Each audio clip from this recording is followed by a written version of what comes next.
Picture this.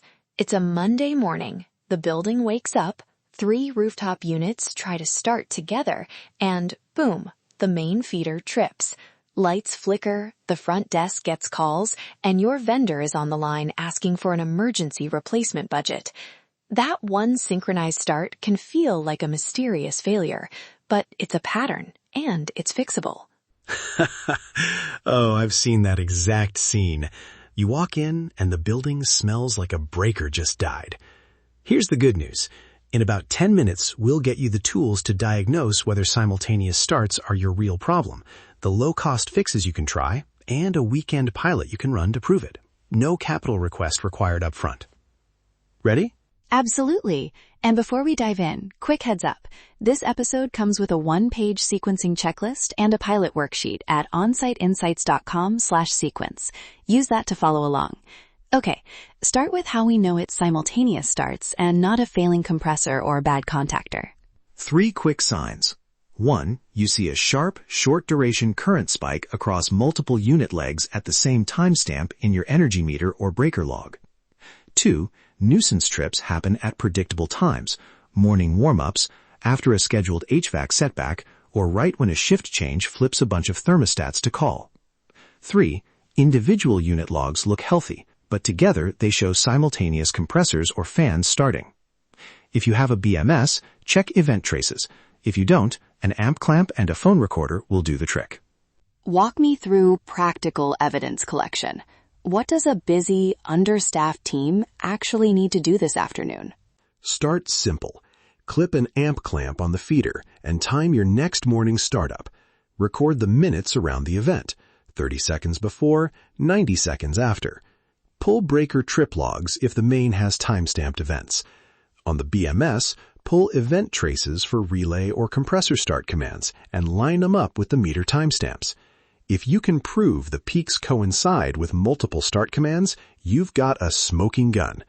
That's the evidence packet your electrician and leadership will care about. Okay, evidence in hand.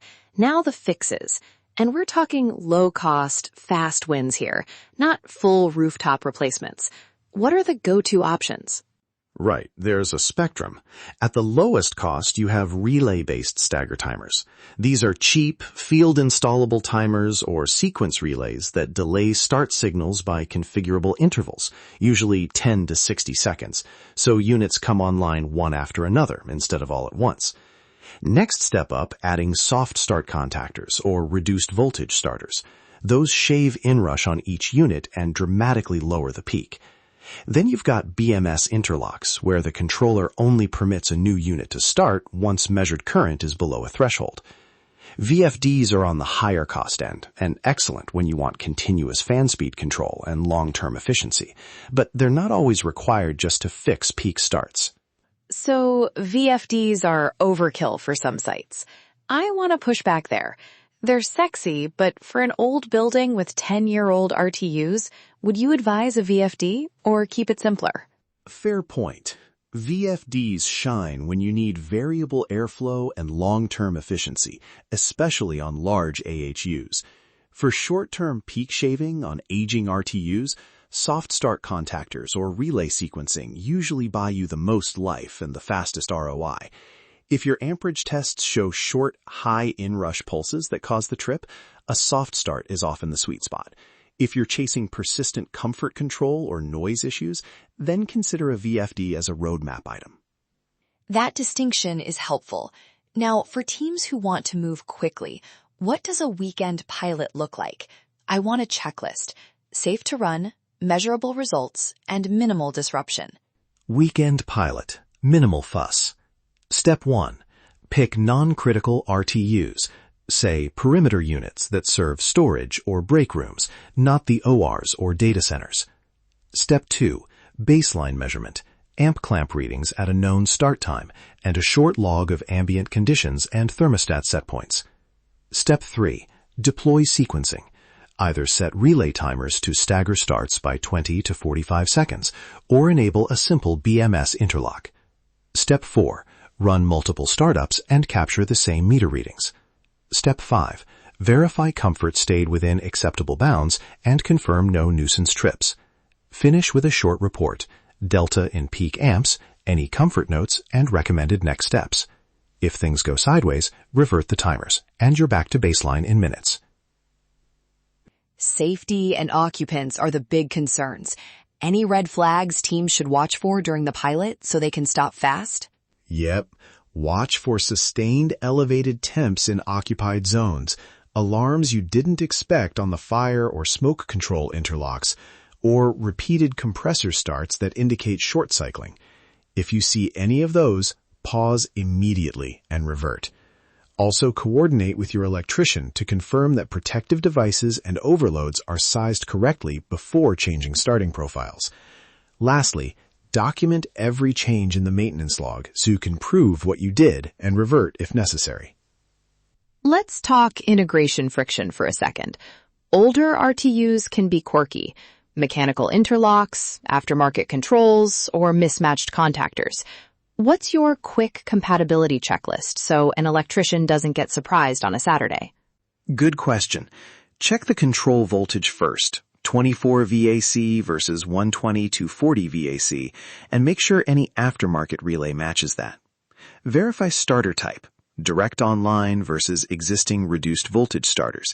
Don't double up on soft starting unless it's coordinated. Look at available control points on the RTU board. Some old units don't have a clean start input and need a relay added. Confirm compressor lockout sequences so you don't create a conflict between the RTU's internal anti-short cycle logic and your sequencer. Finally, plan a quick walkdown with the electrician and the controls tech to map wires before you change anything. That prevents the mystery relay surprises. All right, before we wrap, give me the 3 things every listener should do this week. Short, executable, and measurable. 1. Capture a baseline, app clap, and a time-stamped log during a morning startup. 2. Run a small conservative weekend pilot using relay timers or a BMS interlock on non-critical units. 3. Measure the delta, peak current reduction, and whether nuisance trips stopped. Those 3 steps prove the case and give you numbers to take to leadership. Great. And for listeners who want the ready-made checklist and pilot worksheet, go to onsiteinsights.com/sequence. If you want the runbook we used on this episode, email hello@onsiteinsights.com and put sequencing runbook in the subject line. We'll send the PDF and a 1-page summary you can hand to your electrician. On-Site Insight, where we provide insight for your on-site. That's what we do here. Quick street smart tip before you go. If you add a timer, double-check the compressor anti-short cycle interval on the RTU. Stagger starts, but don't force a unit to start again before its minimum runtime. And if the main still trips after sequencing, that's your signal to bring in the electrician for protective device evaluation. Next episode, we'll look at simple controls tweaks that save fan energy without upsetting occupant comfort. You won't want to miss it. Thanks for listening to On-Site Insight, where we discuss issues important to the unsung heroes of facility management.